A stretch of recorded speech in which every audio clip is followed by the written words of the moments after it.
So old jsnip4 has helped a struggling father this time. Myself. And before you write a single comment, "Oh, Joe, you're so nice, you're so good," let me finish my story. So I've got this truck right here that I'm driving. It is a 2000 GMC Sonoma. I got this truck when I was in Tennessee because I sold my car and we only had the Tahoe. My wife says, "Oh, we're gonna be out here in Tennessee doing stuff out here. You're gonna need a little pickup truck or something." Yeah, so I went and got this little turd. And beggars can't be choosy, especially when you go out there, you don't got that much money, and you know, you just did the move and all that stuff. So basically, I got this little truck, and it did have high mileage. And the guy told me, though, it was actually a dealer. He said, "Oh, I know everything about the truck. It had the engine rebuilt like 60,000 miles ago. Blah blah blah." I'm thinking, you know, whatever. There's a little bit of a ticking sound though in the engine. So it was still okay enough for me to get the truck. So I got the truck, started realizing I needed to go ahead and start fixing what this little truck needs, you know, if I'm going to keep it or if I'm going to sell it. So I went, that ticking noise was a timing chain, by the way. It tricked me because I thought it was like somewhere in the rocker arms or something like that. Wrong, it's a timing chain. So I got that fixed. Local mechanic shop up there did it. Everything's great. Only issue is the transmission had the little check engine light come on because the transmission had slight shifting issues, and the RPMs would jump a few hundred RPMs when you're cruising at like 50. Didn't downshift properly, you know, a few things. And then the code that came up was called P1870. Long story short, that code means your valve body's a little wore out. It's probably an older vehicle, been used a lot. So the valve body and the transmission needs to be replaced. So I went on eBay, and there's a transmission shop that sells these things already rebuilt. You just got to put it in. So I almost had the same guy do it up in Tennessee, but I was like, well, I'm about to leave in a few days. I'll just do it when I get back in Florida. So I got back to Florida, started thinking maybe I should do this myself, because I used to be a mechanic, in case you didn't know, for several years. From like 1994 to 2000 or something, I don't know.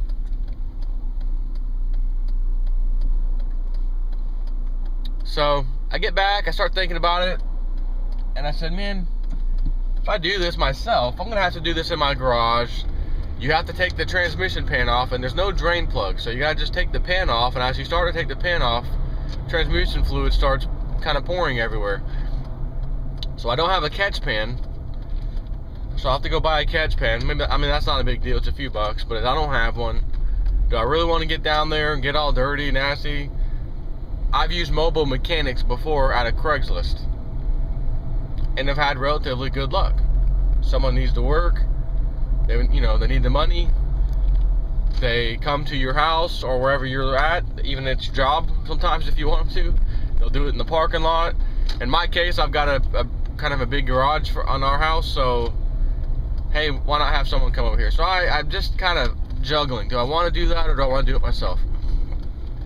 So I'm looking through Craigslist. I see an ad on there, you know, mobile mechanic will come to you, many years of experience, I'll do anything, you know, this and that. Father of 2 or 3, I forgot what he said, and in the ad, you know, just struggling, out of a job, looking for work. So I said, you know,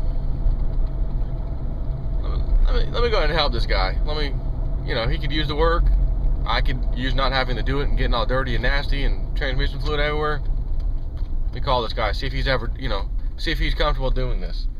So I call him, I tell him exactly what car, the transmission I've got, and, you know, I have the valve body, I've got the gaskets, I've got the new transmission fluid, I've got everything. I just need you to come basically do it. And I've got a garage, you know, if it rains or anything, you're good. We're gonna go, oh, okay, cool. Yeah, I can come. I can come tonight. You want me to come tonight? So I said, yeah, I mean, I guess you could. What time? Oh, about maybe around 6 o'clock. It's about a 2.5 hour job.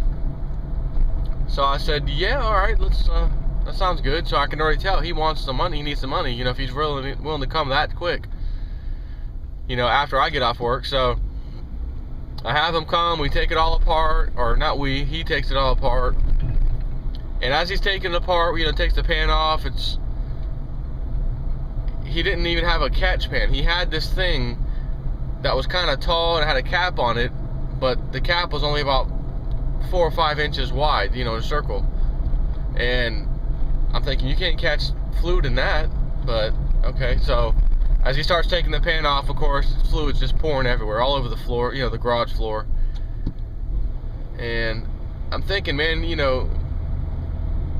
knew in advance that we were doing this, so you gotta take the pan off.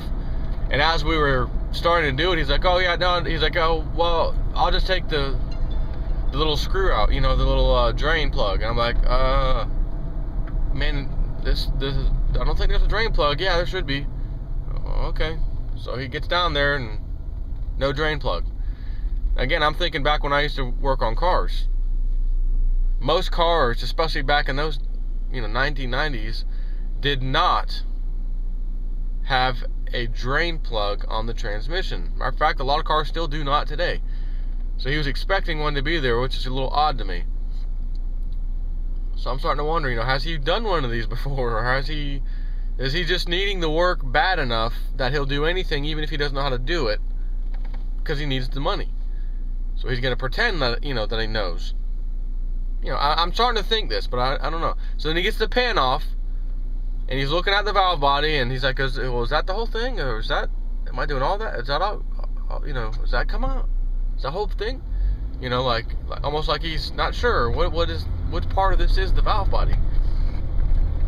So I'm like, So I show him the new valve body, and just hold it down. Hey, this is what it looks like out of the vehicle. Here's the new one. Oh, okay, all right. So he pulls it out, and he starts cleaning the gaskets off the old one and stuff like that, because there's these 2 little gaskets that sandwich under the valve body. He scrapes that off, scrapes the pan gasket off, all that stuff. So we get ready to put the valve body back on. He gets it back on, puts fluid back in it, go for a test drive. It doesn't want to shift out of second gear. First, second, reverse, everything works good, but it will not shift out of second. Stays in second, RPMs just keep going. So I go back, first of all, he didn't get there at 6. He got there at 8:30. So it's like 11 o'clock at night, but okay, it's done. Let me go for a little test drive. Now, I asked him how much he would charge for this. Labor, that's all I need is labor, because I already bought all the parts. And he said, about around $120 should be good. Okay, I'll pay that. I called a transmission shop to ask what they would charge. They wanted like $300, but they included fluid. Big deal. In the gasket filter, I think. Again, big deal. That's $20, $25 probably. So I said, yeah, it'd probably be better if I just hired someone or do it myself. So that's when I decided, let me go ahead and hire this guy. So now it won't shift. It was shifting perfectly as far as all the gears before. So I get back, I'm like, man, it's not shifting out of second. It won't shift out of second. He's like, oh, well, let's check, double check the fluid. All right. So we check the fluid, it's low. Oh yeah, it's pretty low. Let's add some more fluid. So I'm thinking, well, you should have had it full of fluid before I went for a test drive, but all right. So we add the fluid, it's right where it needs to be. Okay, go for another test drive. Same thing, won't shift. So I get back, listen, it's still not shifting. Oh, well, let me take it for a drive. Can I go for a drive? Yeah, go ahead. So he goes to get in, and remember the part where I told you he was dumping fluid all over the place? Well, now he's on his back the whole time working on it, getting that fluid all over his body, all over his clothes, his shirt. And I'm like, oh, hold on. Let me.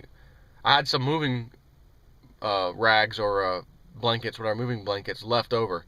So I was like, hold on, let me get a moving blanket, set it in here. Okay, now sit down. Like, holy crap, he's just about to ruin my chair, my seat. So he goes for a drive. Yeah, it won't shift. Shoot, wonder what it could be. Well, you know, I don't know, but I was like, here's where we're at right now. It's, you know, this is on a Wednesday night. So I got to work tomorrow, so it's already late.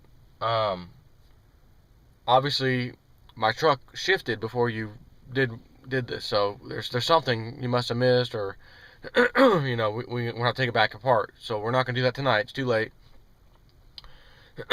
But at the same time, I'm certainly not gonna pay you in full because the truck's not working. He said, well, how about half, $60? I said, well, even $60. I mean, because the bottom line is, I said, if you don't come back, I'm out for $60, and then I gotta do it, pay someone who's gonna definitely do it and fix it, or do it myself, which means I paid you for nothing. All right, yeah. I was like, you know, I wouldn't mind giving you maybe $40. And he said, well, what if? He's like, man, I really need the 60, and I want to come back. I've got to finish this because I need the rest of the money. What about 60, and I'll leave all my tools and everything here. Okay, I'll do that. So I leaves the tools. Okay. I'll be back tomorrow for sure. You know, as soon as you get off work or something, I'll be heading this way. Okay, so again, another 5:30, 6 o'clock, he'll be heading this way. So I call him, I text him. Matter of fact, do I still have it in here? Yeah, I have this text message. Alright, so again, 21st. He says on that Wednesday, I tell him, send me a text when you're on your way. Alright, we'll do. I'm leaving Clearwater in 20 minutes, so I'll be there by 7 depending on traffic. Now, I know exactly how long it takes to go from Clearwater to here. You can be here in an hour. So that's at 5:47. He's texted me that. So basically, at around 6:10, 6:15, he's going to be leaving. Okay? So, again, 6:15, add an hour to that, that's 7:15, he should be here. At 8:15, I text him, how close are you? You getting close? Oh, about 10 minutes, I'm on 75. He texts right back. I said, okay. It wasn't quite that soon. Actually, it was 15 minutes, so yeah, he got there at 8:30. Okay. So the next day, remember, he's coming back on Thursday. I gotta fix this because I want the rest of my money back, or money for fixing it, and he wants his tools back, of course. So I told him in the morning, I'm gonna go ahead and buy a new separator plate, an oil catch pan, because I don't want the crap dumped on my floor again, and those 2 gaskets, just to have new ones to start over fresh. They're only, you know, $20. Well, actually, the whole thing was like $30. So I said, I'm also going to get those 2 filter screens, blah, blah, blah. So he says, nice, okay. Did you talk to your friend? My friend used to be my boss, who was a very high expert at repairing cars and stuff. So I asked him. He just said to double check the check balls inside of the valve body, because if you're missing even one, it can cause a problem like that. So I said, okay. So I said, hey, the same day, this is at 5:48 p.m. I got home. I said, hey, I just swept up an extra metal check ball on the ground in the garage, because I was prepping the ground for him to come back and be nice and clean. I swept up a check ball that's on the ground. Shouldn't be any check balls on the ground. So, okay, bingo, we're missing a check ball. That's what I told myself, because that's obviously what it would be. So I told him that. He says, all right, we'll check it out when we get there. Because I told him before, I said, listen, if for some reason it's not this and it was this little separator plate and gasket I'm getting, maybe that was something wrong with those, I'll pay you extra since you have to do it again. It's not your fault if I had the wrong gasket or something. So he said, okay, cool.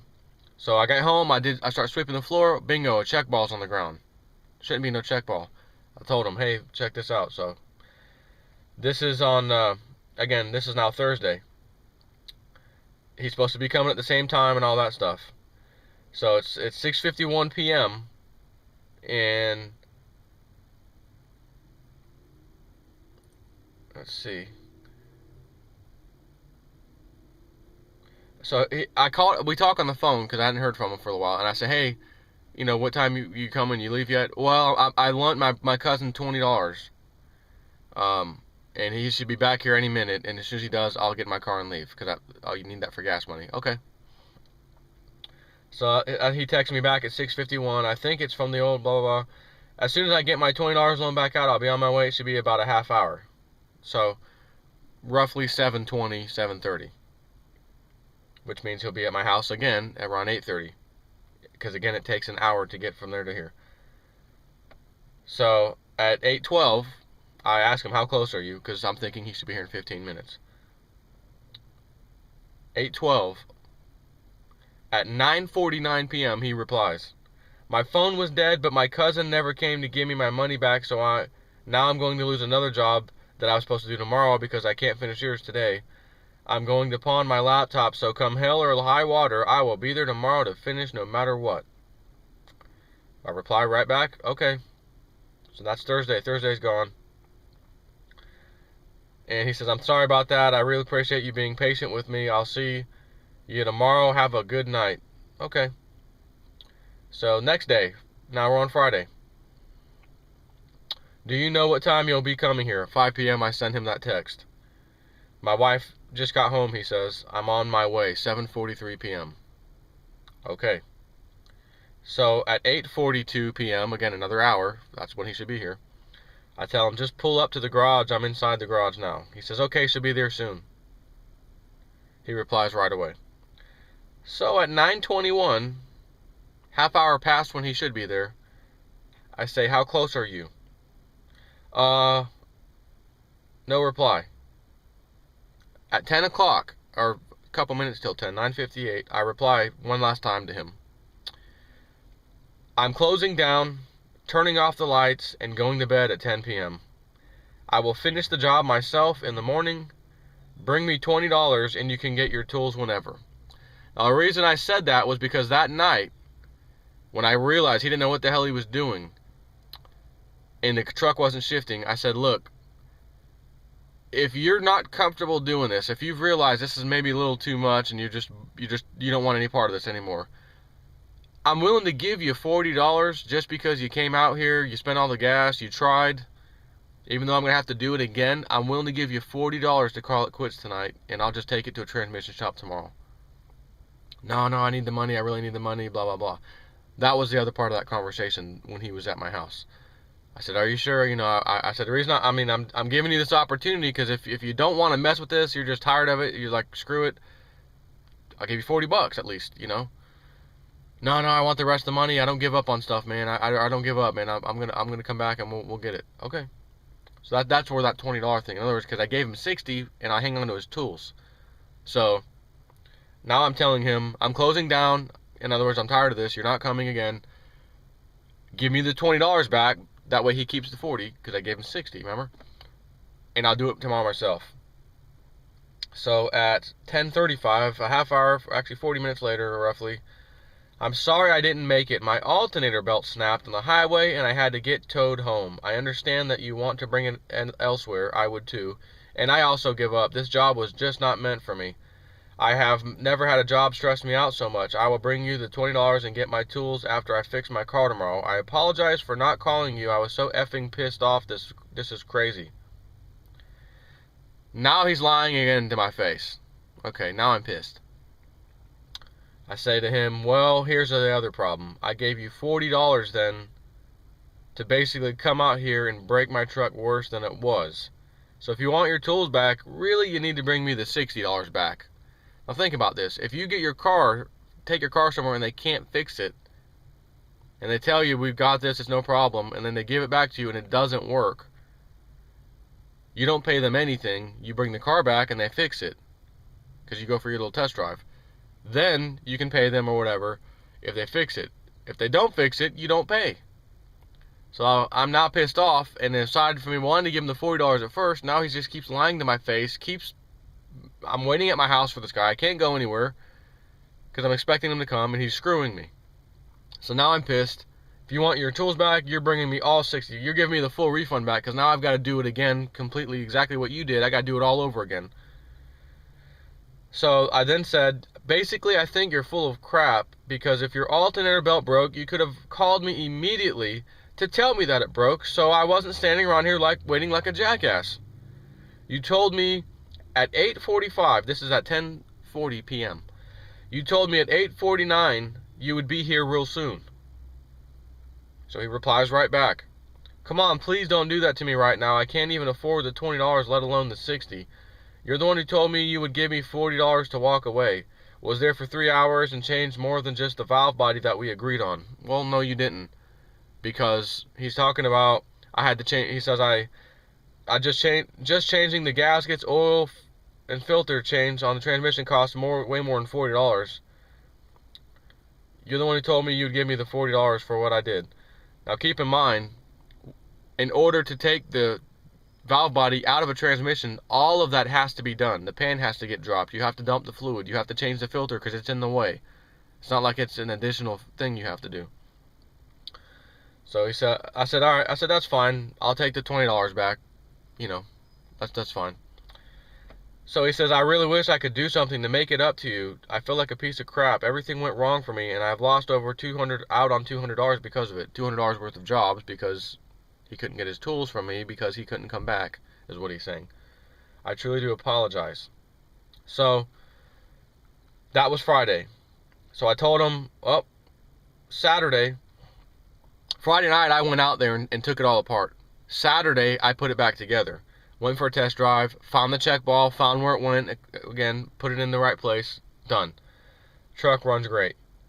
So I told him that. He says, awesome, I'm glad it worked out for you. I can't believe that's all it was, but I guess that's what I get for giving up. I got your $20 and I'm going to pick up my tools tonight on Saturday. I said, okay. So 9:15 p.m. Saturday. Is it okay if I pick up my tools in the morning? It's late and I don't want to keep you up waiting. Sure, that's fine. Okay, thank you. Sunday. My wife wants to go to Sarasota to visit her uncle, who we haven't seen in 6 months since we were in Tennessee. And we're about to leave in the morning, and I was like, oh crap, that guy's coming to get his tools. And then I said to myself, Joe, who are you kidding? Thursday, Friday, Saturday, he never came on time. There's not a chance in hell he's coming Sunday morning. Now you would think, well Joe, you could have just called him or texted him to say, hey, are you coming in the morning? And if so, tell him not to come in the morning since you're going to your uncle's. But I already knew there's not a chance in hell this bozo is coming. So I didn't call him, didn't text him, simply grabbed the family, put them in the Tahoe, and we rode out to Uncle Pete's. Spent the day there for a little while, half the day, came back. By the time we came back, he texted me or did he call me? Oh yeah, no. He texted me 5:59 p.m., 6 o'clock. I'm on my way now to pick up my tools if that's okay with you. And then he actually called me a few minutes later, and I didn't see the text message. So he calls and says, "Hey, I'm on the road. Is it alright if I come get the tools?" I said, "Yeah, just do me a favor, give me a text or so when you're around 15 minutes out." He says, "Alright." So he did. Got there. When he said I'm about 15 minutes out, was at 6:40. At 6:55, exactly 15 minutes later, like he said, he was there. The first time, he gave me an accurate time. He gave me $20 back, and I opened the garage door, let him get his tools. He shook my hand, sorry about that, blah, blah, blah. Take care.